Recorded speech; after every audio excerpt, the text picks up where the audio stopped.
Altman, OpenAI CEO, said something interesting when they launched their reasoning model O1. He said, "This is a new paradigm. The models that will matter aren't the ones that respond fastest. They are the ones that think longest." And Satya Nadella, Microsoft CEO, called reasoning models the most significant leap in AI capabilities since GPT-4. A friend of mine used ChatGPT to calculate his tax deductions last month. Real estate investment, home loan interest, multiple income sources, the whole thing. ChatGPT gave him detailed numbers, confident, precise, down to the rupee. He filed based on those calculations. 2 weeks later, the income tax department sent him a notice. The AI had miscalculated his deductions by over 80,000 rupees. He is now paying penalties plus the shortfall. The problem? ChatGPT didn't think.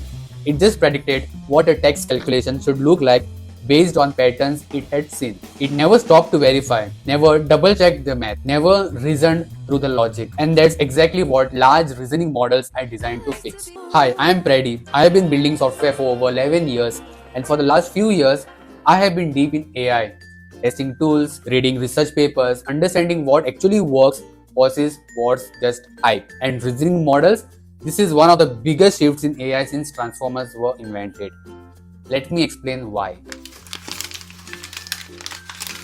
Here's what you need to understand about ChatGPT, Claude, Gemini, basically every AI you have been using until now. They are large language models, LLMs, and they work by prediction. You give them a prompt and they immediately start outputting the most statistically likely next word, then the next word, then the next word, token by token, fast, confident, no hesitation whatsoever. It's like a really smart person who always answers instantly without thinking. Sometimes they are right.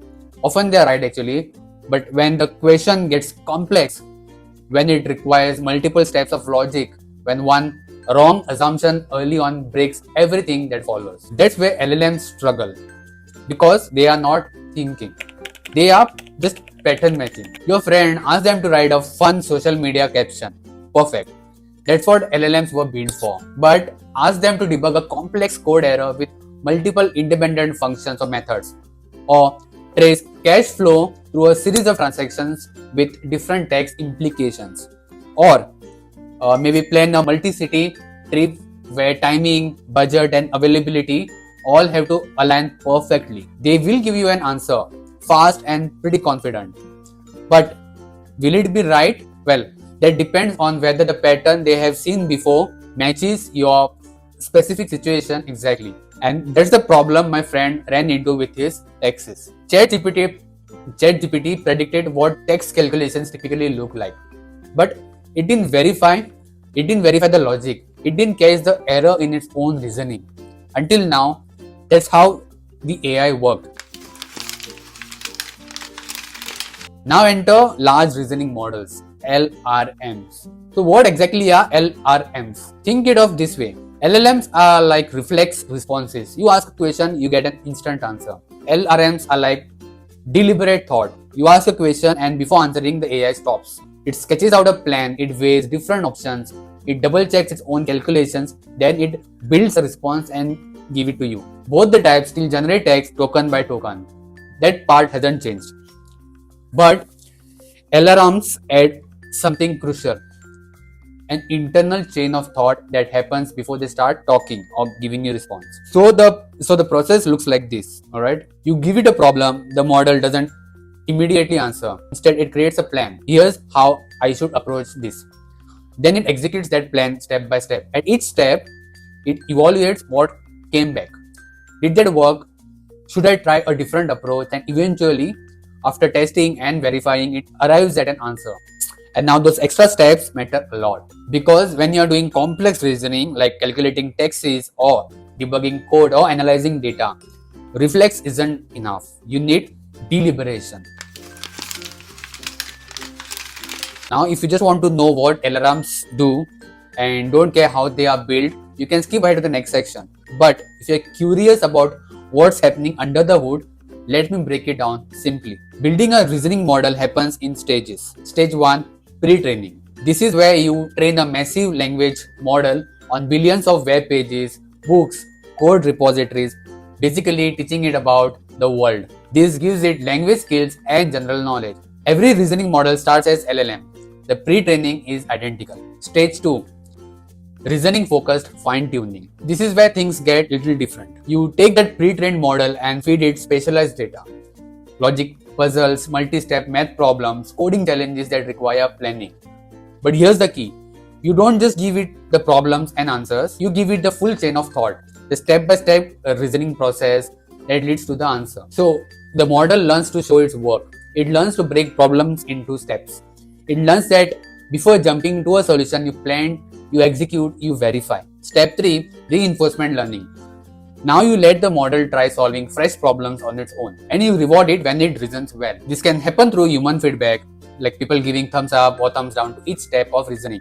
Or it can happen through smaller specialized models called process reward models that judge whether each reasoning step is logical or not. The model learns to generate chains of thoughts that maximize these rewards.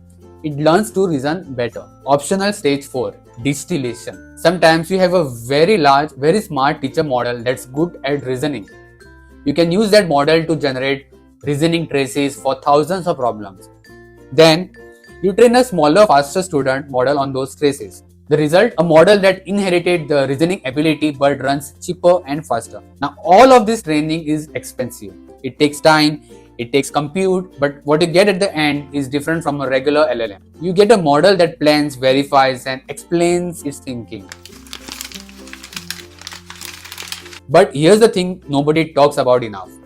Reasoning isn't free. When you use OpenAI's O1 or O3 models, their reasoning models, you are not just paying for the answer.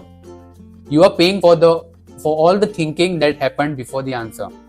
Every internal chain of thought, every self-check, every time the model backtracks and tries a different approach, that's all compute. That's all GPU time actually, and that's all cost ultimately. So, reasoning models are slower. They take more time. They take more time to respond and they cost more per query. How much more? Well, that depends on the problem. A simple question might get one quick pass, barely any extra cost. But a complex problem might trigger multiple chains of thought, tree searches, external tool calls, all of which add latency and price. Let's be real about this. If you're asking the AI to write a social media caption or summarize an article, you don't need reasoning whatsoever. A regular LLM will do it faster and cheaper. But if you're asking it to analyze your company's financial data for tax optimization or debug a production system with interdependent failures or plan a research strategy for a complex scientific question, that's where reasoning pays off. The accuracy gain is worth every penny because getting the wrong answer fast isn't actually helpful. And here's something interesting. Reasoning models often require less prompt engineering. You don't need to tell them, think step by step or show your work. They already do it. That's how they are built. So where are reasoning models actually making a difference? Software development.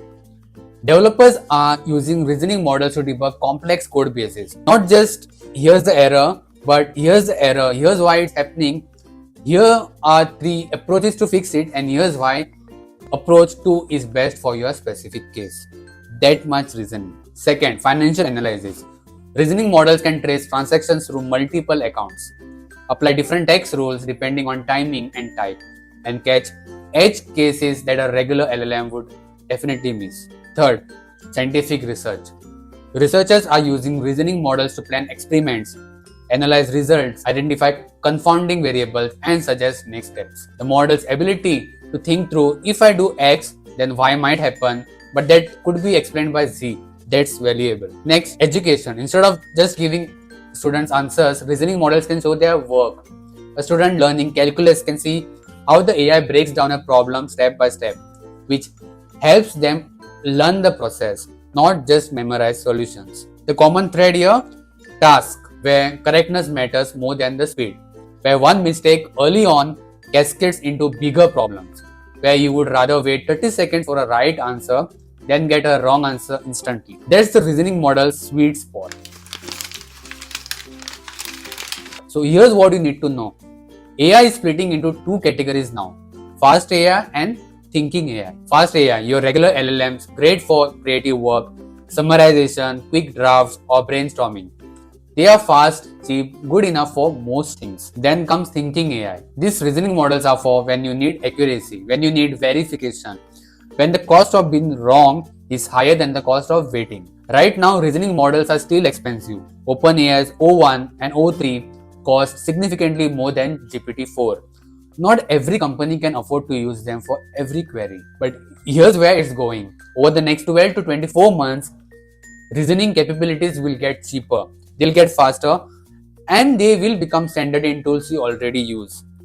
Your email client might use fast AI to draft replies, but reasoning AI to analyze contract terms before you sign. Your coding assistant might use fast AI for autocomplete, but reasoning AI for architectural decisions. The shift isn't whether to use AI, it's knowing when to use which type of AI.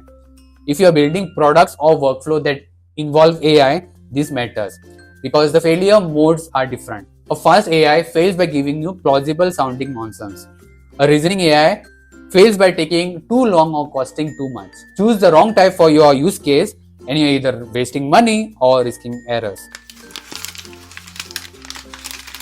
Large reasoning models are AI systems that think before they talk. They plan, they verify, they reason through problems step by step. They are slow, they are more expensive, but for complex tasks where accuracy matters, they are fundamentally better than traditional LLMs. This isn't just hype. The smartest AI models today, the ones scoring highest on math, coding, and science benchmarks, are all reasoning models. We are watching AI evolve from systems that predict text to systems that actually think. And that changes what's possible. If you want more AI concepts explained without the fluff, subscribe to Ready AI right now. I break down what's actually happening in AI so that you can make sense out of it. See you in the next video. Take care. Both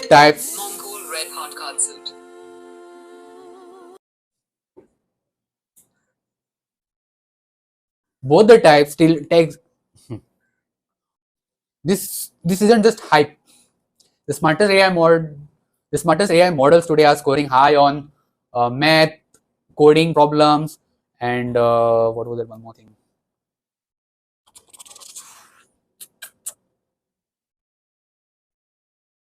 AI LRMs, LRM, LRMs, LLM versus LRM, LRMs, LRMs, LRMs.